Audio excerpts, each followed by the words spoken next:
ತಾಯಿ ಲಿಂಗಮ್ಮ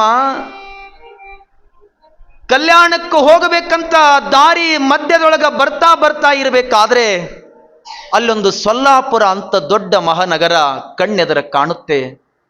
12ನೇ ಶತಮಾನದೊಳಗೆ ಸೊಲ್ಲಾಪುರ ಸಿದ್ದರಾಮನ ತಾಣ ಅದು. ಬಾಲ್ಯದೊಳಗೆ ಶಿವಯೋಗಿ ಮಲ್ಲಿಕಾರ್ಜುನನ್ನ ಸಾಕ್ಷಾತ್ ಒಲಿಸಿಕೊಂಡಿರುವಂಥ ಶಿವಯೋಗಿ ಸಿದ್ದರಾಮನ ಗೂಡು ಅದು. ಅಲ್ಲಿರುವಂಥ ಮಲ್ಲಿಕಾರ್ಜುನ ದೇವಸ್ಥಾನದೊಳಗೆ ಬಂದು ತಾಯಿ ನೆಲೆಸ್ತಾಳೆ. ಎಲ್ಲ ಇಷ್ಟ ವಿಚಾರ ಮಾಡ್ರಿ ನೀವೆಲ್ಲ. ನಮಗೆಲ್ಲ ಇರಾಕ್ ಒಂದು ಮನಿ ಅದ. ಇರಾಕ ಚಲೋ ಚಲೋ ನಮಗೇನು ಬೇಕು ಅಷ್ಟು ಚಂದ ನಾವೆಲ್ಲ ಮಾಡ್ಕೊಂಡಿವಿ. ಅಮ್ಮ, ಈ ಜಗತ್ತಿನೊಳಗೆ ಒಂದಿಷ್ಟು ಜೀವಿಗಳಂತದವ, ಅವಕ್ಕೆ ಇರಾಕ ಮನಿನೂ ಇಲ್ಲ, ಎಲ್ಲಿ ಮಲಗುತ್ತೀವನ್ನೋದು ಗೊತ್ತಿಲ್ಲ. ಅದನ್ನೆಲ್ಲ ಯಾರು ಸಂರಕ್ಷಣೆ ಮಾಡಾಕತ್ತಾರ ವಿಚಾರ ಮಾಡ್ರಿ. ಇದನ್ನೆಲ್ಲ ನೋಡವ್ರು ಯಾರು? ತಂದು ಇಟ್ಟವ್ರು ಯಾರು? ಇದಕ್ಕೆ ಆಹಾರ ಕೊಟ್ಟವ್ರು ಯಾರು? ನಮ್ಗೆ ಚಲೋ ಒಂದು ಮನಿ ಕೊಟ್ಟನ ದೇವ್ರ. ಭಾಳ ಚಳಿ ಬಿಡಾಕತ್ತಂದ್ರೆ ಬೆಚ್ಚಗೋಗಿ ಕೂಡ್ತೀವಿ. ನಮ್ಮ ಹಿತ್ತಲದೊಳಗ ನಮ್ಮ ಮನಿ ಮುಂದ ತಿರುಗಾಡುವಂಥ ಒಂದಿಷ್ಟು ಆಕಳಗಳಂತದವ. ಅದಕ್ಕೆ ಎಲ್ಲಿ ಮನಿ ಅದ? ಎಲ್ಲಿ ಬೆಚ್ಚ ಕೂಡಬೇಕು? ಅದಕ್ಕೇನಾದ್ರೂ ಚಳಿ ಬಿಡ್ತಂದ್ರೆ ಅದಕ್ಕೆ ಹೋಗಿ ಯಾರು ಹಾಸಿಗೆ ಹಚ್ಚೋರು ಯಾರದಿರಿ? ಕಂಬಳಿ ಹಚ್ಚೋರು ಯಾರದಿರಿ? ಯಾರದಿರೇನು ನೀವು? ನಿಮ್ಮ ಮನಿ ಅದ, ಆದ್ರೂ ಒಂದು ಹಾವು ಬತ್ತು ಅಂದ್ರೆ ಅದಕ್ಕೆ ಮನ್ಯಾಗ ತಂದಿಟ್ಟು ಪೂಜಾ ಮಾಡೋರು ಯಾರದಿರಿ? ಇದಿರೇ ನೀವೆಲ್ಲ? ಮತ್ತು ಅದಕ್ಕೆ ಆಹಾರ ಇಟ್ಟವ್ರು ಯಾರು? ನಾವು ಏನೂ ಮಾಡಿಲ್ಲ ಈ ಪ್ರಪಂಚದೊಳಗೆ, ಎಲ್ಲವನ್ನ ಪರಮಾತ್ಮ ಮಾಡಿ ಹೋದ. ಅದಕ್ಕೆ ಬರೀತಾರೆ ಅಕ್ಕ ಮಹಾದೇವಿಯವರು, ಹಸಿವಾದರೆ ಭಿಕ್ಷಾನ್ನಗಳುಂಟು, ತೃಷೆಯಾದಡೆ ಹರೆ ಕೆರೆ ಹಳ್ಳ ಕೊಳ್ಳ ಬಾವಿಗಳುಂಟು. ಆ ತತ್ವದ ಅಡಿ ಒಳಗ ಲಿಂಗಮ್ಮ ಸೊಲ್ಲಾಪುರಕ್ಕೆ ಬರ್ತಾಳೆ. ಸೊಲ್ಲಾಪುರದೊಳಗೆ ಮಲ್ಲಿಕಾರ್ಜುನ ದೇವಸ್ಥಾನದೊಳಗೆ ಇರಬೇಕಾದ್ರೆ ಸೊನ್ನಲಿಗೆ ಸಿದ್ದರಾಮ ಒಂದು ಆಜ್ಞೆಯನ್ನ ಹಾಕಿದ್ದಂತ. ಕೆರೆಯನ್ನ ಕಟ್ಟಾಕತ್ತಿದ್ದ. ಯಾರು ಸೊಲ್ಲಾಪುರಕ್ಕೆ ಬಂದಿರ್ತಾರೆ ಬಂದವರನ್ನ ಕರ್ಕೊಂಡು ಬಂದು ಕೆರೆ ಕಟ್ಟಾಕ ಹಚ್ಚಬೇಕಂತ ಆಜ್ಞೆ ಹಾಕಿದ್ದವ.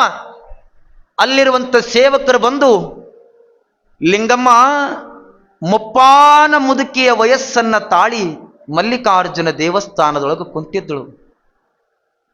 ಮುದುಕಿಯ ವಯಸ್ಸನ್ನ ತಾಳಿ ಕೂತಿರುವಂತ ಲಿಂಗಮ್ಮನನ್ನ ಸೇವಕರು ಬಂದು ಹೇಳ್ತಾರಂತ, ನೋಡು, ಸೊನ್ನಲಿಗೆ ಸಿದ್ದರಾಮ ಕೆರಿ ಕಟ್ಟಾಕತ್ತನ, ನೀನು ಮಲ್ಲಯ್ಯನ ದೇವಸ್ಥಾನ ಗುಡಿ ಒಳಗ ಕುಂತ್ರಂಗ ನೀನು ಬಂದು ಕೆರಿ ಕಟ್ಟಾಕ ಅನುಕೂಲ ಮಾಡು, ಸಹಾಯ ಮಾಡು, ಅಲ್ಲಿ ಬಂದು ಕಾಯ್ಕ ಮಾಡು ಅಂದ್ರ ಲಿಂಗಮ್ಮ ಅಂದಳಂತ, ನಾನ್ ಮಾಡೋದಿಲ್ಲ ಅಂದಳಂತ.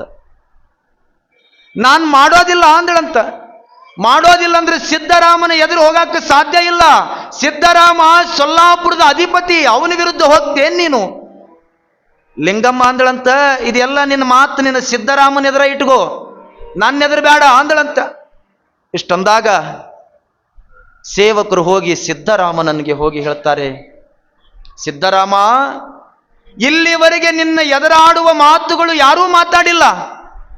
ಮಲ್ಲಿಕಾರ್ಜುನ ದೇವಸ್ಥಾನದೊಳಗ ಮುಪ್ಪಾನ ಮುದುಕಿ ಬಂದು ಕುಳಿತಿದ್ದಾಳೆ, ನಿನಗೆ ಎದುರು ಮಾತುಗಳನ್ನು ಮಾತನಾಡ್ತಾ ಇದ್ದಾಳೆ ಅಂದ್ರೆ ಸಿದ್ದರಾಮನಿಗೆ ಸಿಟ್ಟು ಬಂದು ಲಿಂಗಮ್ಮಳ ಹತ್ರ ಬಂದು ಕೇಳ್ತಾನಂತ, ಏನ್ ತಾಯಿ, ನನ್ನೆದುರು ಮಾತನಾಡುವಷ್ಟು ನೀನು ದೊಡ್ಡವಳಾದ ಏನು?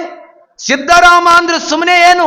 ಬಾಲ್ಯದೊಳಗೆ ಶಿವನನ್ನ ಶ್ರೀಶೈಲದಿಂದ ಸೊನ್ನಲಿಗೆಗೆ ಕರೆದುಕೊಂಡು ಬಂದವನದಿನ್ನ ನನ್ನೆದುರು ಮಾತಾಡ್ತೀಯನಂದ್ರ ಲಿಂಗಮ್ಮ ಅಂದಳಂತ, ಸಿದ್ದರಾಮ, ನಿನ್ ಭಕ್ತಿಗೆ ಮಲ್ಲಯ್ಯ ಪ್ರತ್ಯಕ್ಷನಾಗಿರ್ಬೇಕು, ನಾನು ಇಲ್ಲ ಅನ್ನೋದಿಲ್ಲ.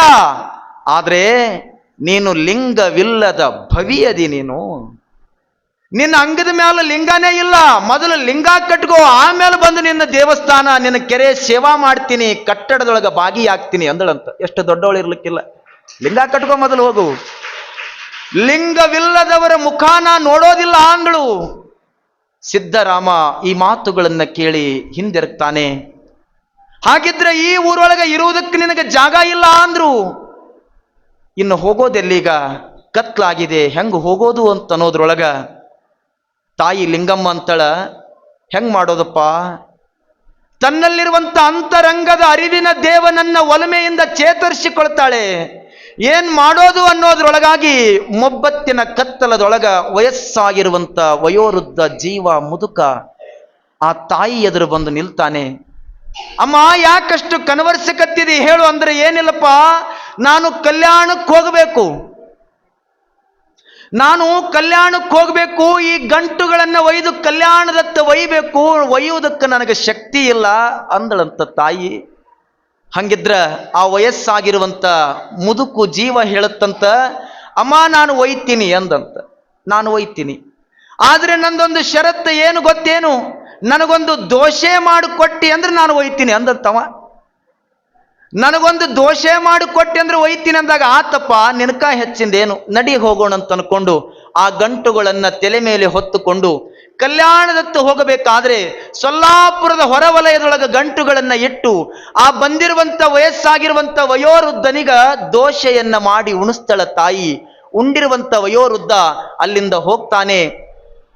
ಇನ್ನು ತಾಯಿ ಕಲ್ಯಾಣದತ್ತ ಬರಬೇಕಾದ್ರೆ ಅದೇ ಸಮಯದೊಳಗ ಸೊಲ್ಲಾಪುರದೊಳಗ ಸಿದ್ಧರಾಮ ಬೆಳ್ಳಂಬೆಳಗಿನ ಜಾವದೊಳಗ ಮಲ್ಲಯ್ಯನ ಲಿಂಗಕ್ಕ ನೀರು ಹಾಕಿ ಮಜ್ಜನ ಹಾಕಿ ಅಭಿಷೇಕ ಮಾಡ್ಬೇಕಂತ ಮಲ್ಲಯ್ಯನ ದೇವಸ್ಥಾನದೊಳಗೆ ಹೋಗ್ತಾನ.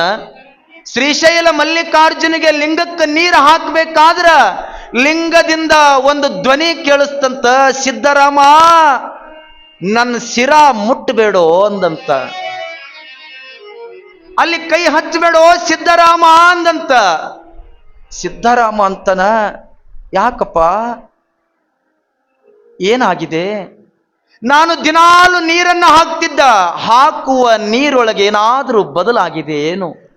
ನಾನು ಮಾಡುವ ಭಕ್ತಿ ಒಳಗೇನಾದ್ರೂ ಚ್ಯುತೆ ಬಂದಿದ್ದೇನು, ಬದಲಾವಣೆ ಆಗಿದೆ ಏನಂದಾಗ ಲಿಂಗದಿಂದ ಧ್ವನಿ ಹೇಳುತ್ತಂತ, ಸಿದ್ಧರಾಮ ನಾನು ಲಿಂಗ ನಿಷ್ಠೆಯಾಗಿರುವಂತ ಲಿಂಗಮ್ಮಳ ಗಂಟನ್ನ ತಲೆ ಮೇಲೆ ಹೊತ್ತುಕೊಂಡು ಕಲ್ಯಾಣದತ್ತ ಒಯ್ದು ಬಿಟ್ಟು ಬಂದೀನಿ.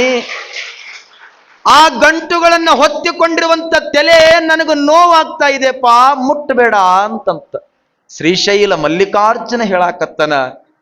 ಸಿದ್ಧರಾಮನಿಗೆ ಜ್ಞಾನೋದಯವಾದಂಗಾತು.